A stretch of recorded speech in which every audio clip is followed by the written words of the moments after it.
I turned the little skeleton key, locking the bathroom door from the outside with a soft, solid click. Inside, Mark and Serena kept right on with their little water show, giggling and splashing like a couple of dumb kids, totally clueless that Clara Evans, your 63-year-old mom, retired history teacher and now accidental detective, had just caught their whole act. My hand didn't even shake as I pulled my phone from my cardigan pocket.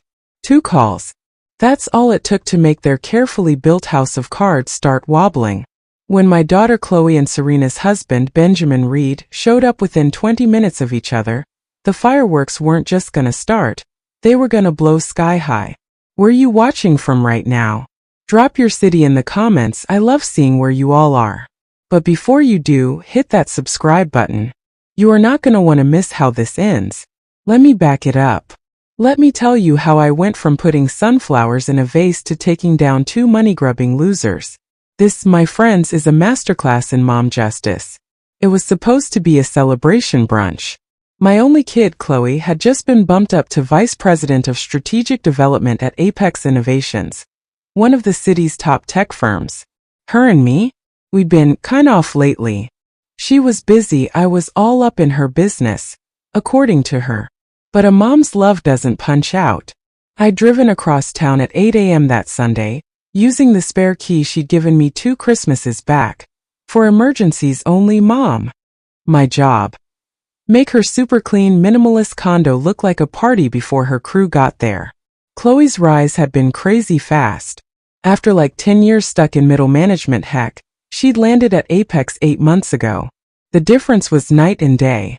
The tired, post-divorce bags under her eyes were gone. She traded her sensible car for some fancy European number. She got this insane high-rise condo with windows for days. As a mom, I was bursting. My smart girl was finally getting her due. But a quieter, older gut feeling whispered that success that comes real fast sometimes brings the worst kind of people. I let myself in, my arms full of grocery bags packed with organic stuff, a bunch of peonies, her favorite, and a fancy champagne bottle I'd been hanging on to. The place was quiet, all soft, early morning light. Too quiet. Chloe should have been at her weekend spin class. That's when I heard it. A muffled burst of laughter. Definitely a woman's but not Chloe's. Then a lower guy's chuckle. It was coming from her master suite. Every mom alarm in my 63-year-old body went off. This wasn't me being a paranoid mother. This was that deep down built-in sense that something was messed up in her space. Putting the groceries down real quiet, I went up the floating stairs, my years of sneaking up on my teen boys to check their homework coming in handy. The master bathroom door was open just a crack. A cloud of fancy-smelling steam, something expensive and tropical, drifted into the hall. And there, through the gap, was the whole picture. Mark Ellis, the charming, glasses-wearing urban planning consultant Chloe had been seeing for 5 months, and Serena Thorne, Chloe's self-appointed career BFF from Apex, were sitting in my daughter's big soaking tub. A bottle of Chloe's best champagne was floating between them in an ice bucket. My shock lasted exactly 3 heartbeats. Then it hardened into something sharp and ice-cold. I heard Serena's giggle clear as day. Relax, babe. Chloe's presentation is a total disaster. She'll be glued to her desk till dinner. We got all day. That's when my eyes, scanning the scene, caught the weird thing. On the sleek hallway table, just tossed next to Mark's BMW key fob, was a tan leather folder. Stamped on the corner was a logo, a palm tree inside a sun. Under it, in clean print, Cayman Sovereign Properties. My breath caught. An affair was a personal gut punch. But that folder right here felt like a professional hit. As I backed up quiet and popped it open, the papers inside told a way darker story than cheating. This was a game plan. And the mark wasn't just my daughter's heart. It was her whole future. What I snapped pics of next would be the proof that took down an entire operation. A teacher for 38 years, you learn to think fast. A kid says they saw smoke? You don't freak out. You find where it's coming from. Standing in that hallway, the sounds of their betrayal like a bad soundtrack, I became a total expert on their crime scene. The leather folder wasn't locked. Inside, my blood went cold. It wasn't just some property ad. It was a whole file. Top page. A statement from Chloe's main investment account, with a place called Peregrine Wealth Management. I knew the account number from helping her with taxes last year. Marked in yellow were 3 big money moves out of the account from the last 3 months, adding up to $187,000. The account it went to was smudged out, but the routing number was there. Under that, a wire form all filled out but not signed. The amount, $300,000. The source, Chloe's Apex Innovations Employee Stock Plan. Who gets it? Crestline Ventures LLC. My phone's camera didn't make a sound as I got a shot of every page. The shiny brochure for the place in the Caymans was the kicker. Azure Cove Estate. A huge 7-bedroom place with a pool that looks like it spills into the ocean. The sale was pending. The buyer was listed as Crestline Ventures LLC.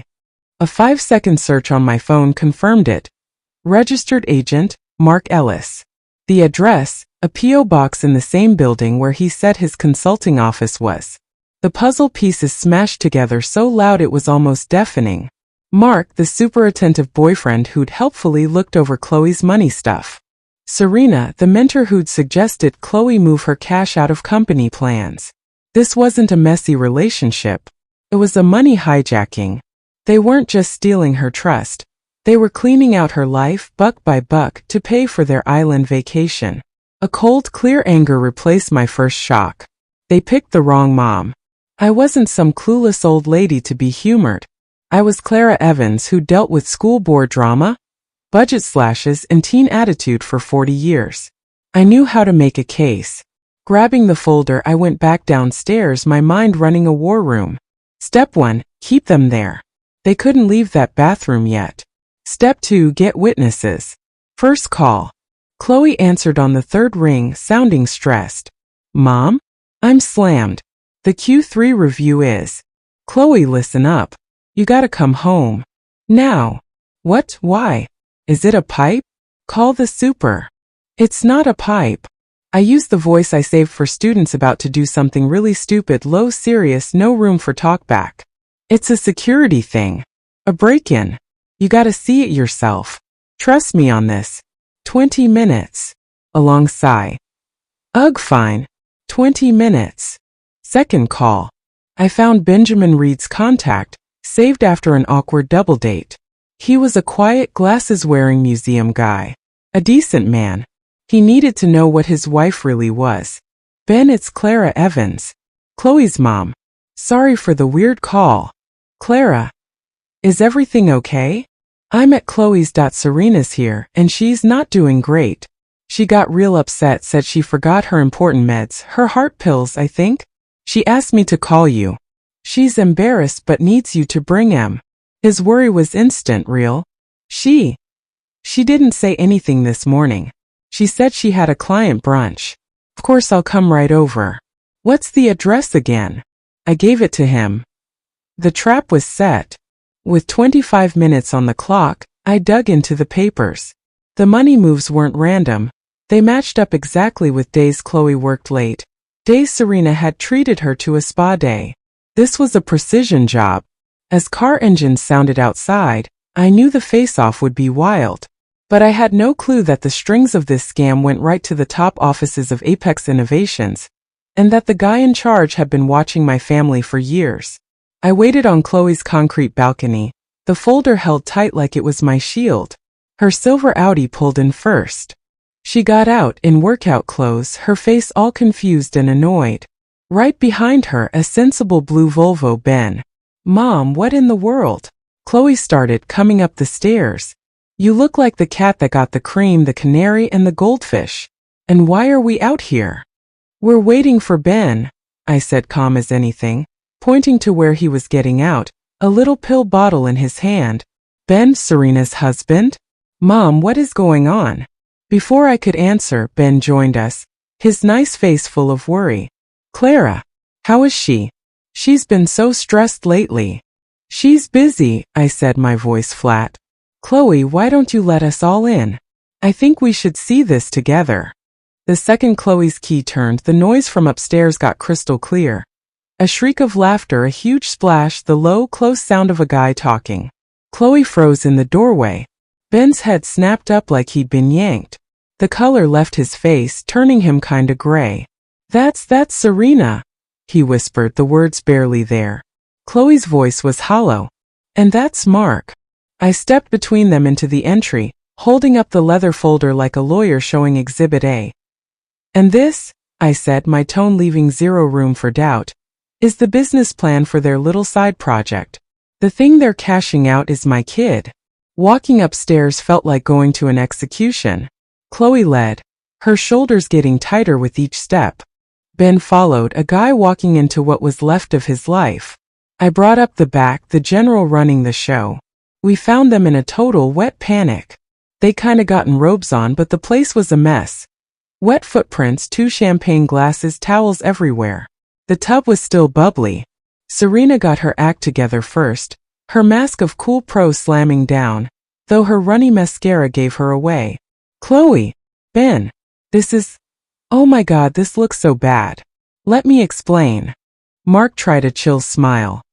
"Sweetheart, it's not like it seems." Serena was just freaking out. "About work." I was calming her down. Chloe ignored them. She looked at Mark, her stare sharp enough to slice. "The $187,000 moved from my Peregrine account last quarter. The gotta do it now chance in private equity you said I needed to jump on. Was the chance Azure Cove? Was the private equity you and Serena in my bathtub?" Mark's smile died. "How did you? Those are private papers. They were in your folder on my hall table." I cut in, all pleasant. "Sloppy."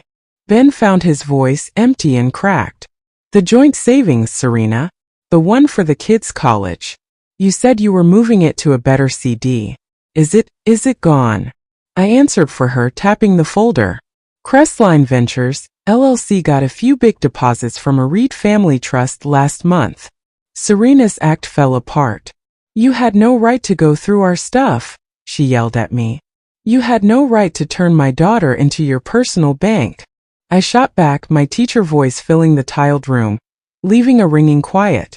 As Ben pulled out his phone, hands shaking to call a lawyer, I thought the big quake was done. But then my own phone buzzed with a call from a blocked number. The voice that said hello wasn't a lawyer or a pal.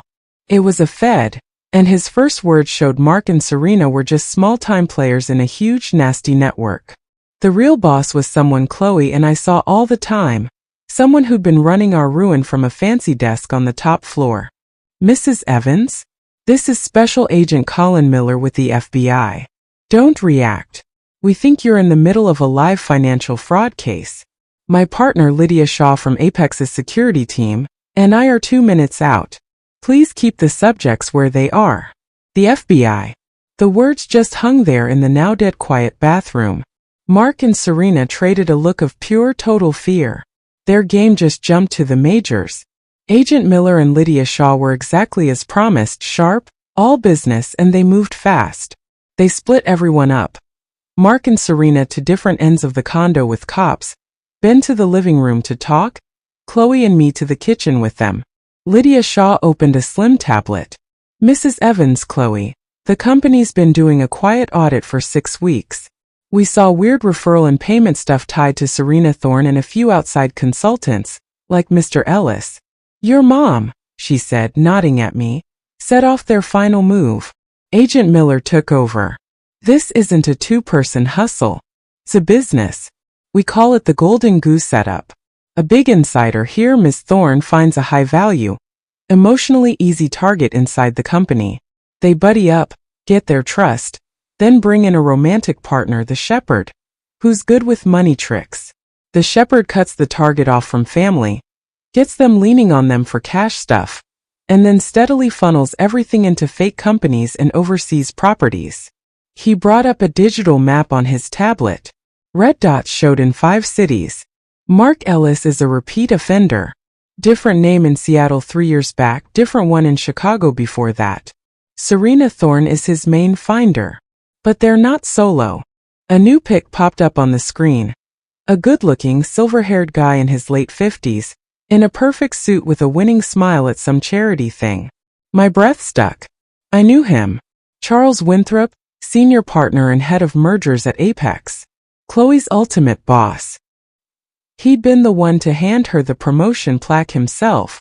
Charles Winthrop, Agent Miller said. We think he's the brains. He picks the golden geese from the HR and pay data, single employees, people who just got inheritance, folks with big stock shares. He passes the names to finders like Thorne.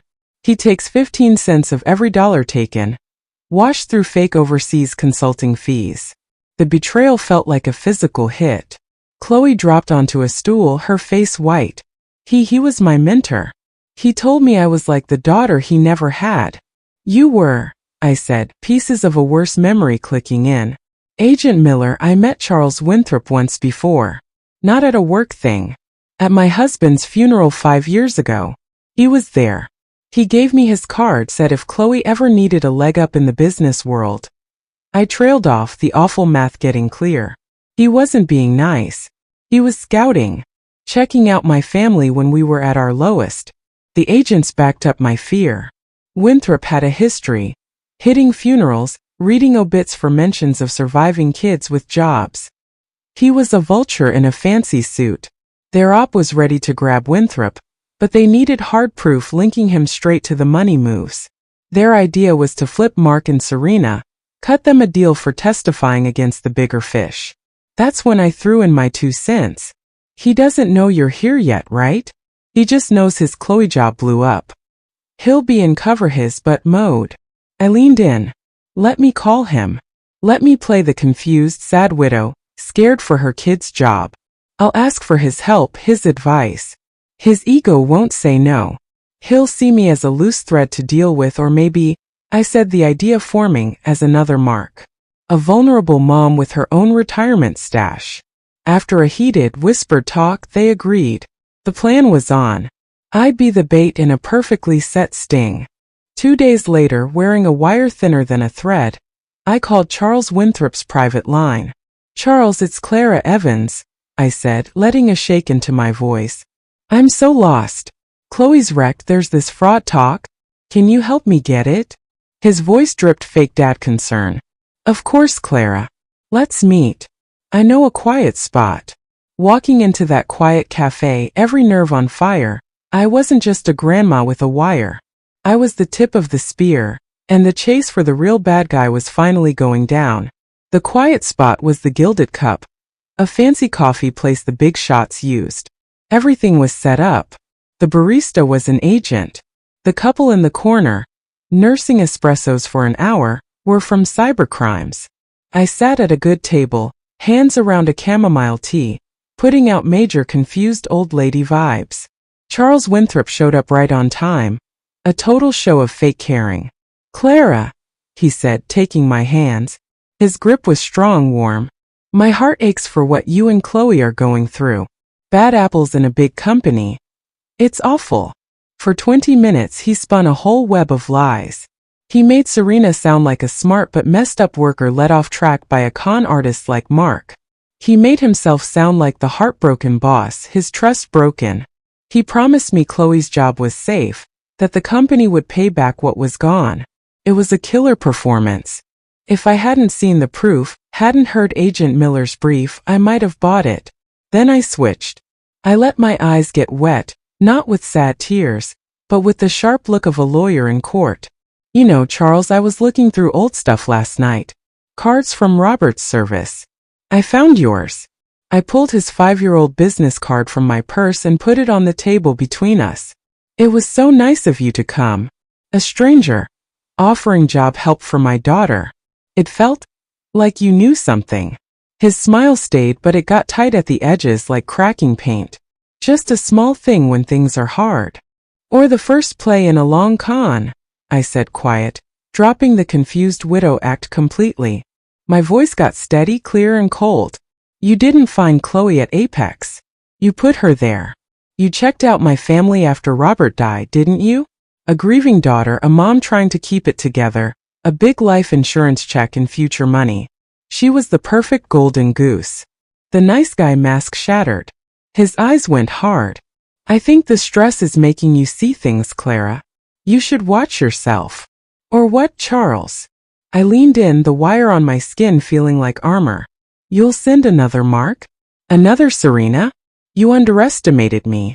You saw a retiree. A grandma. You didn't see someone who plays to win.